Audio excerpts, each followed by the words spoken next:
But Sydnexis is back in the news again. The FDA is going to convene an advisory committee to review the new drug application for SYD-101. It's investigational low-dose atropine eye drop for pediatric progressive myopia.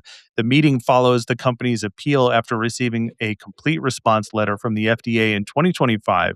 Despite the phase 3 STAR trial meeting its primary endpoints and the demonstrating significant benefits in its key patient subgroups, while no meeting date has been announced, the advisory committee will review the clinical evidence and could play a pivotal role in determining whether SYD-101 becomes the first FDA-approved pharmaceutical treatment for progressive myopia in children in the United States. And, just to bring everybody up to speed, if you haven't heard Carrie and I talk about this, we've got numerous episodes and lots of content about it. I am a huge fan of the idea of FDA-approved low-dose atropine. I think that it's, as Carrie calls it, the Crest toothpaste moment for myopia. And I agree with that. If we have an option that it empowers and enables practitioners who wouldn't have done myopia management or wouldn't even have tried it, I think that this is a very powerful potential move to move them off the sidelines and into the fight and start getting them interested and engaged in myopia management. I thought that, what happened with the FDA's response seemed really suspect. And the more I looked into it, it made less and less sense. I'm not a clinician, so first and foremost, I need to state that. So if there are crunchier details to this, that needs to be observed, and I think everybody has to make up their mind for themselves on this. I think it's awesome that an advisory committee is being convened to re-examine this, because I think that's the next logical step to take. It depends on who's on that advisory committee and what exactly they're going to be looking at, but I think that's a very good move, and I think that ultimately this could be a huge win for the FDA, especially aligning with the Surgeon General's spotlight on screen time and how it affects myopia specifically. So I'm curious to hear what you all have to say. Tony, what is your reaction to this whole thing, going back to the original response letter and up to this point? So I'm a process guy and I have a sales and marketing background, so I believe individuals matter, right? And I've seen individual decision makers make big changes. And I found it interesting that a complete response letter really wasn't complete, right? So now and you covered this, different parts of the FDA look at different things.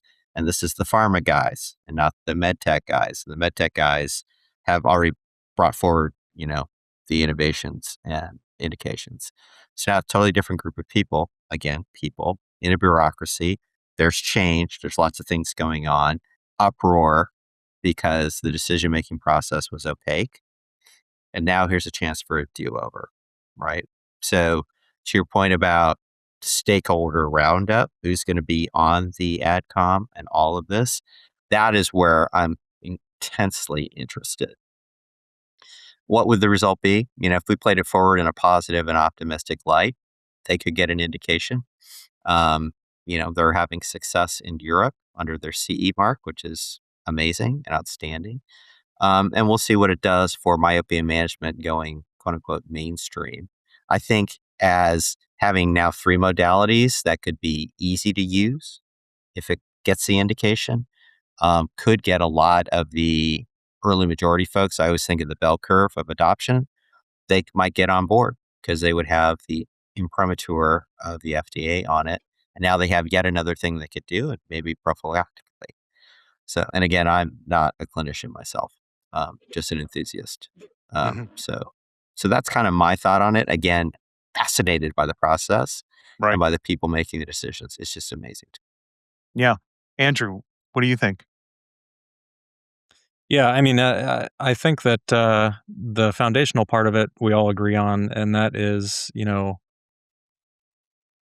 something weird happened there.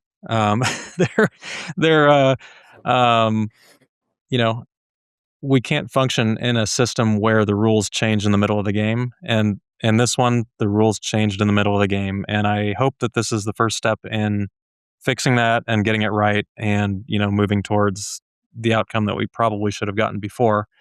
I as a pure clinician, I really have never been that interested in FDA approval personally. And if anything, it makes my life harder in a lot of cases. Um, I speaking back to the difficulty that it takes to have these studies done and get products approved and things like that. I think the public uh, hears FDA approved and they think, oh, this must be the best thing. Maybe, might be. But with, again, going back to ortho-k, if we take my supposition that ortho-k is the best option for a lot of people, and we also agree that it's never going to be, an approved device because of the financial forces, because of the nature of these smaller labs producing the designs compared to these big corporations designed specifically for this, atropine formulation, for example. eh, you know, I think it's a problem, and I don't know what the solution is really, other than, Tony, you made a great point that it kind of boiled down to, well, if you get the patient into your doctor's chair and let them make the decision, I'm great with that. Like, that is going to be a great outcome. But increasingly, um, you know, primary care doctors are going to be prescribing atropine drops. They sure as heck aren't going to be doing ortho-k. They aren't going to be doing contact lenses. They're not going to be doing glasses. Ophthalmology, realistically, 99% of their myopia management is going to be atropine, I would think. There'll be some outliers there, It already is. um, but yeah, does the FDA approval say anything towards what is the best option for the patient? No, I don't think it does. And I had a mother just this past week, actually just Monday, I think. We had this discussion and kind of felt like we were butting heads a little bit. That the kid had a wonderful outcome in ortho-k, 2.5 diopters of SIL gone. Control over the last year has been fantastic. And the mom says at the end, well, are we comfortable with this? Do we think that, maybe we should switch to MySight, the FDA-approved option? And well, let's talk about this for, a number of reasons. No, I don't think we should do that. I don't think that would be the right choice. Not the least of which is MySight can't correct 2.5 diopters of SIL. But, people hear that FDA approval and think better. Mm-hmm. And, I think that, the common theme that keeps coming up is messaging is important.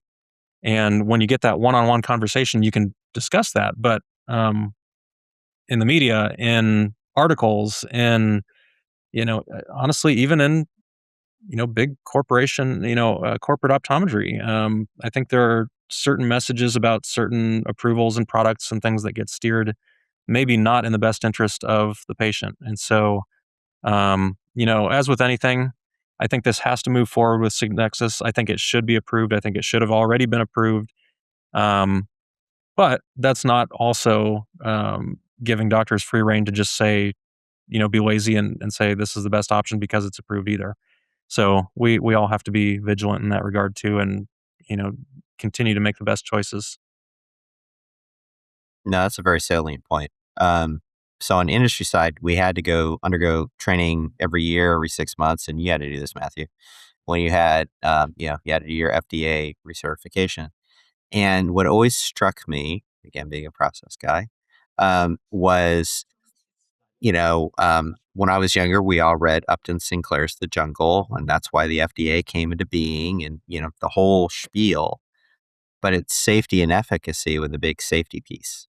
And I always think of it as, okay, it's safe. It will not harm you, do no harm, right? In a product with an FDA indication. And that is kind of the education piece for an anxious mother who had that encounter with you, Andrew, right? Yeah. At least she asked the question, and your expertise at Gravitas was able to say, no, here's why I made these choices in the best interest of your child, right? And I can explain it to you if you wish. And here we go, right? And come along with me and I'll educate you on that. But yeah, to your point, will it be lazy? There's a lot of doctors. What I fear is there will be doctors in the world who say that they're doing myopia management simply because they have dispensed a thing. Right. That's already happening for sure. Yeah, I've encountered that frequently. I've also encountered the docs who are will not touch myopia management without an FDA option. I've encountered that before. Why have you never considered ortho-k before? Because there isn't an FDA option. I just don't feel comfortable um, uh, uh, recommending that treatment for my patients. Whereas with like my site, for instance, that was a no brainer for them. That's what got them involved. That's what got them in the situation. I think both of you are making great points, and that's what life is, right? Like all of these come with benefits and hindrances, and we just have to kind of balance those through the process and hope for the best. Um, what does the advisory committee need to focus on specifically? Do you guys think for the FDA? Like, what do they need to be putting a spotlight on in order to push this forward? What should they be looking at?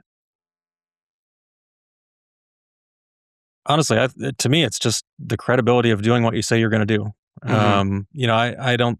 I'm sure there are more complicated, more nuanced, more scientific things than that, but yeah, my biggest problem is not with any of the science. I mean, I can pick apart, all the different things in the study that I wish were better, wish were different, whatever. But at the end of the day, if you put a target out there and they hit the target, you should stick with your word because I mean, imagine what that's going to do to innovation and spending, if that becomes a trend where Right. companies are not confident that even if they hit their target, they're going to get their product approved. That's a disaster for everybody.